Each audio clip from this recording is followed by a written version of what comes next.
conference hall stretched wider than most planetary stadiums. Its ceiling curved like the inside of a shell, lined with bioluminescent panels that pulsed in rhythm with the translators humming through the air.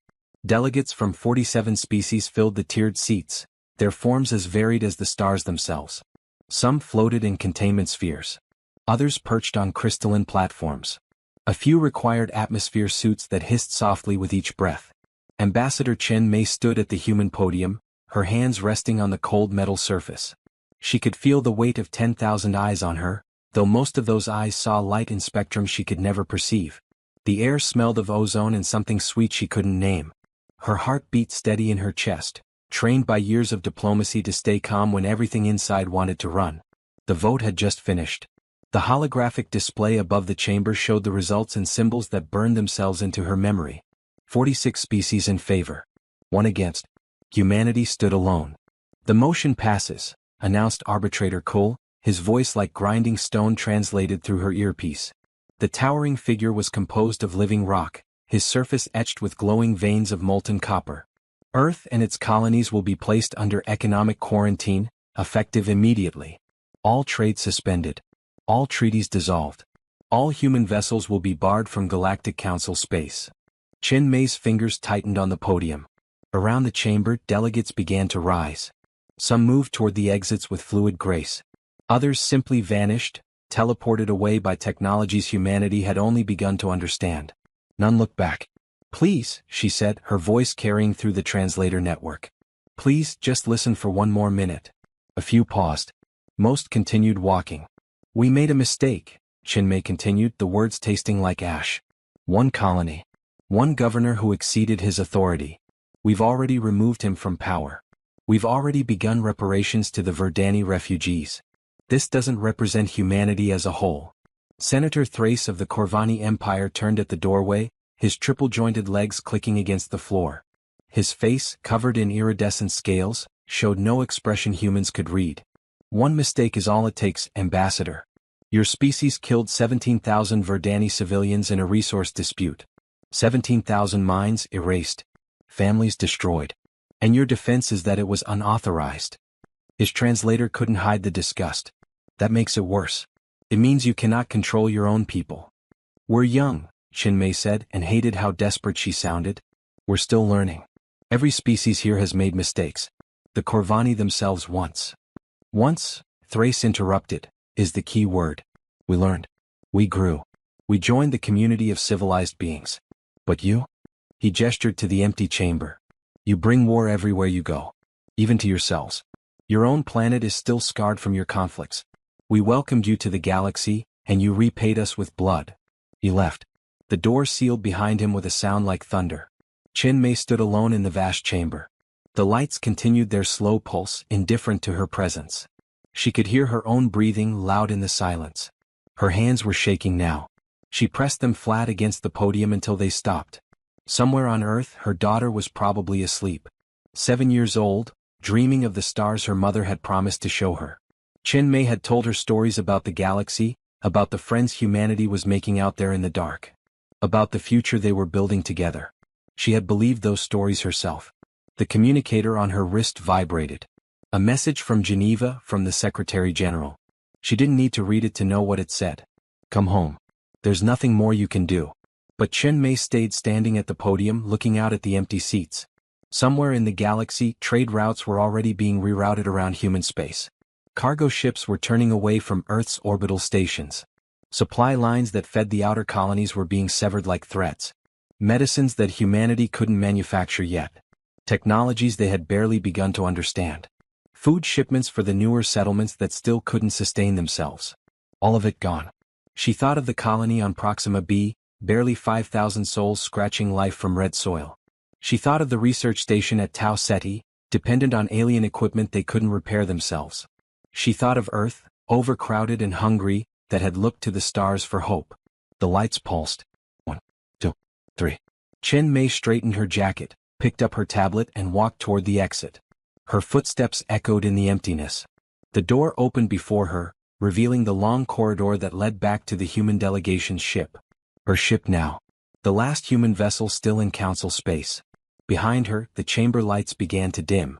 The galaxy was moving on, already forgetting the small species that had reached too far too fast. But Chinmay kept walking. Because that's what humans did. They kept walking even when the path ahead went dark. The journey back to Earth took 3 weeks. Chinmay spent most of it in her quarters, watching the stars streak past through the viewport. They looked the same as always, cold and distant and beautiful. It was strange how something could stay unchanged while everything else fell apart. Captain Rodriguez brought her meals twice a day. He never asked questions, just set the tray down on her desk and left with a quiet nod. On the 10th day she finally ate something. The food tasted like nothing, but her body needed fuel. Diplomats didn't have the luxury of falling apart completely. When they crossed into the solar system, Chinmay forced herself to the bridge. The crew moved around her with practiced efficiency, their faces carefully neutral. They knew what had happened. Everyone knew. The news had traveled faster than their ship, carried on quantum communication networks that humanity had borrowed but never truly owned. Earth hung in the viewport ahead, blue and white and achingly familiar.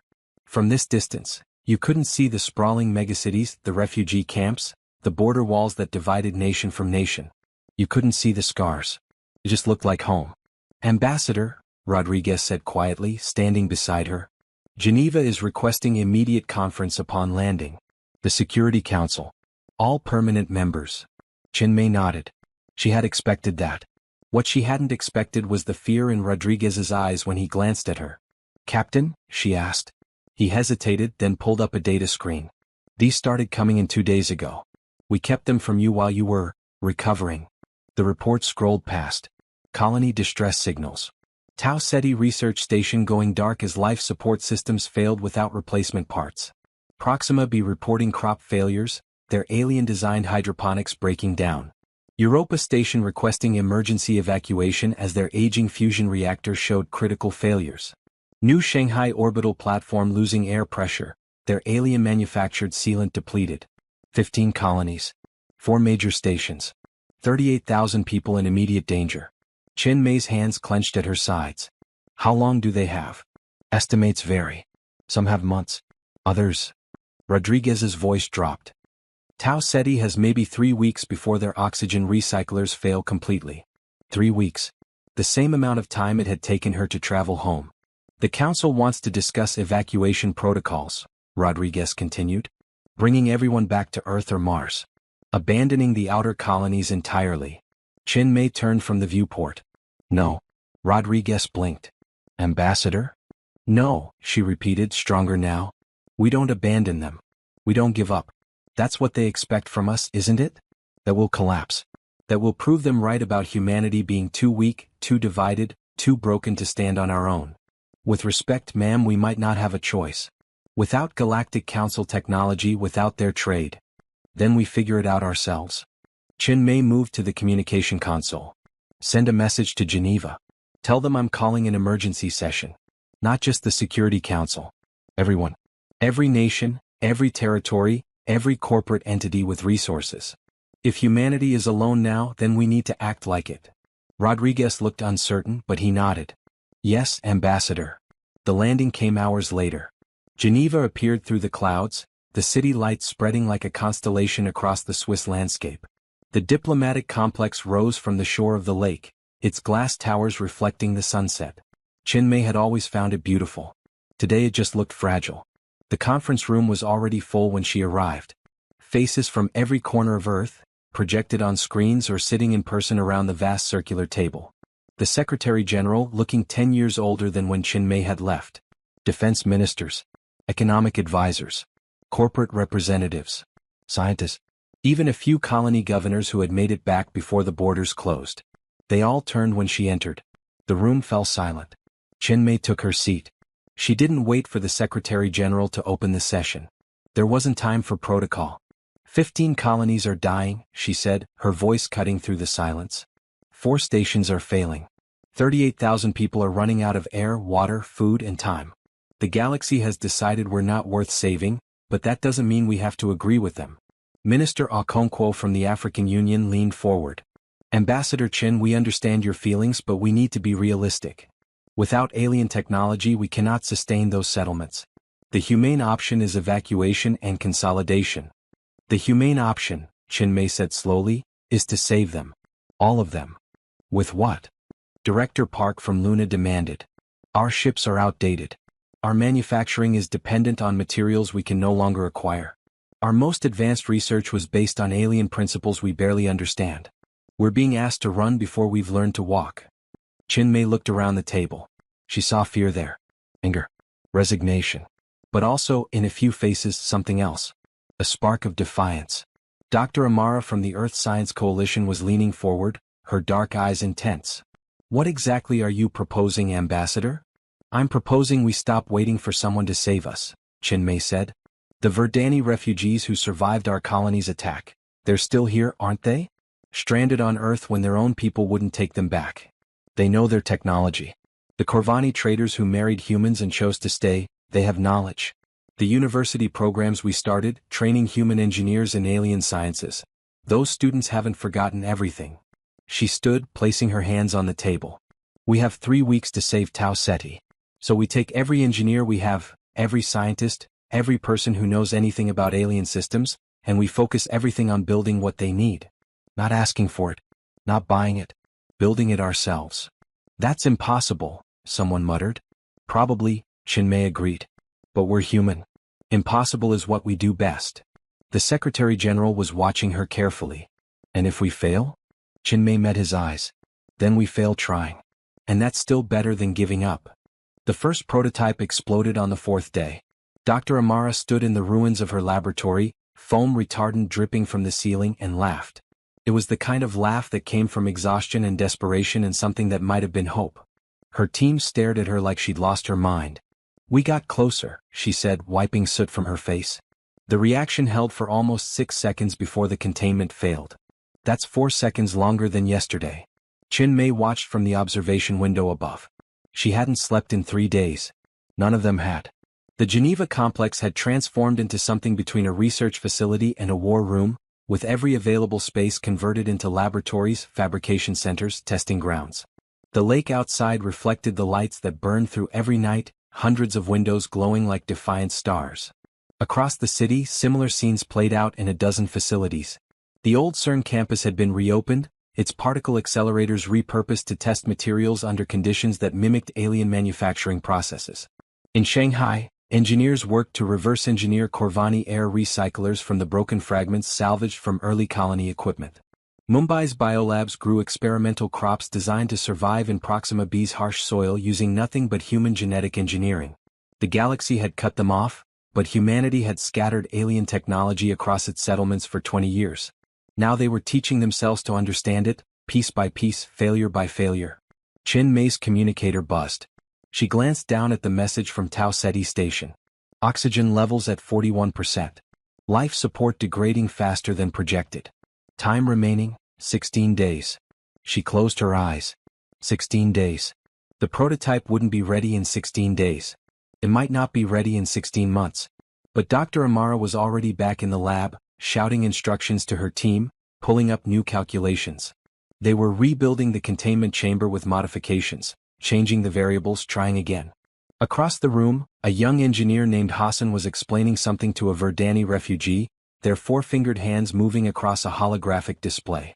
The Verdani skin changed colors as they spoke, shifting through patterns that Hassan had learned meant agreement, concern, or sudden inspiration. They had been working together for 72 hours straight. Chinmay descended to the lab floor. The smell of burned circuitry and ozone filled her lungs. Her tablet chimed with another update. Mars colony reporting water purification issues. Luna calling for emergency supplies. The list never stopped growing. Ambassador. Secretary General Adeyemi appeared beside her, his lined face grave. We need to discuss evacuation again. If the prototype fails. It won't fail, Chinmay said. You can't know that. No, she agreed. But they believe it won't. Look at them. Adeyemi followed her gaze across the lab. Dr. Amara was laughing again as the new containment field flickered to life, stable and humming. Hassan and the Verdani engineer embraced, their successful calibration glowing on the screen. In the corner, a team of students from Beijing University celebrated a breakthrough in mineral synthesis with exhausted cheers. They're running on fumes, Adeyemi said quietly. On hope that might be false. Hope is never false, Chinmay replied. Only outcomes are. And we won't know the outcome unless we try. The second prototype held for 3 minutes before failing. The third lasted 20. By day 9 they had a working model that could sustain itself for 6 hours. It wasn't enough. Tau Ceti needed something that would run for years. But they were learning. On day 11 something changed. Chin Mei was reviewing supply requests when her office door burst open. Dr. Amara stood there, her eyes wild with sleeplessness and something that looked dangerously like triumph. "We have it," she said. Chin Mei stood slowly. "Have what?" "The recycler. It works. It's stable. We've been running it for 14 hours and the reaction is actually improving. The Verdani refugees helped us understand the quantum harmonics we were missing.